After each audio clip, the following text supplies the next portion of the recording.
stress the importance of taking care of your body, both athletes and people who live a day-to-day life. Yeah, it's a good question. I always think like, move every day. Like you want to get some sort of movement into your life. It's like I say, you go to the dentist, get a checkup, right? Right. People should come see a chiropractor or PT on a wellness plan, maybe once a month, to really stress the importance of like healthy joints, get some sort of movement. And I really feel the passion for showing people what they can do for themselves, because ideally I don't want people in my treatment room for the rest of their life. Yeah. I want them to understand, what's going on, how they can help themselves. Yeah. Good? That's awesome.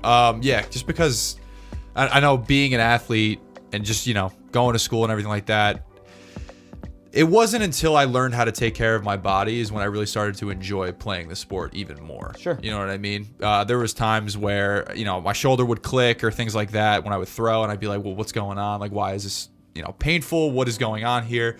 And when I visited my first chiropractor at school, she had a hard time with me. Like, she couldn't crack me into place necessarily. Sure. I don't know why. Maybe it's because she wasn't getting paid. She was volunteering, so she just didn't really care. She's like, screw you. But then I actually went to another chiropractor. It was through our school and things like that, but I had paid for it through my insurance. Sure. And I remember the first time I was adjusted, it was unbelievable. Like, just the way I was able to move afterwards was just nothing I've ever experienced before. And I'm sure you can attest to that too. Yeah.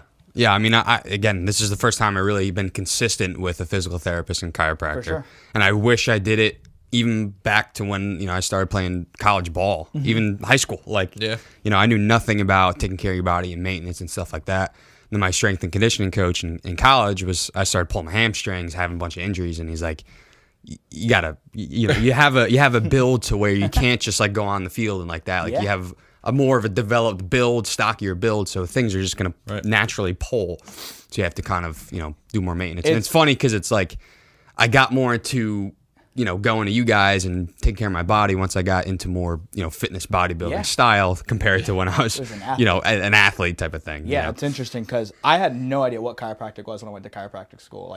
I shadowed maybe 1 to 2 chiropractors, and I was lucky to be in a good class where like-minded individuals that didn't just want to lay you down, crack you on your back, and send you out the door, or smack you on your ass and push you out.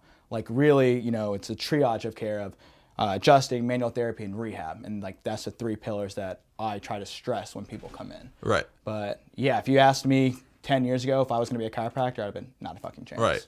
Not at all. Kind of piggybacking on what you said about maintenance, when do you think athletes should start maintenance on their bodies? When they're young, in their teens, when they're in college? Yeah, I think it just depends. It really depends on the sport, the type of athlete. Are they an elite athlete? Are they a weekday warrior? Or it just depends on what they're looking for. I don't think necessarily everyone needs a sort of maintenance plan, to come in every now and then. But I think there needs to be some sort of plan if they're trying to reach a certain goal. So you just want to match the treatment to the goal, and you go from there. Right. Yeah, because I know some people, especially going through college and everything like that, they prioritize their recovery, and they don't necessarily need to go to a chiropractor or a physical therapist. Sure. But there are times where I had this one buddy of mine who prioritized. He had his own stim machine and all that stuff like that. He would stretch every day. But there was this one time where he had pulled a muscle in his lower back, and he had to go to a physical therapist. So sometimes just one of those things where it just happens, you don't even know. Yeah, and I think where people get lost is they think the only thing they need is foam rolling, stim, ice, and heat. And that's all passive. And really what's going to put you over the top is any sort of active care, pushing you towards an active plan.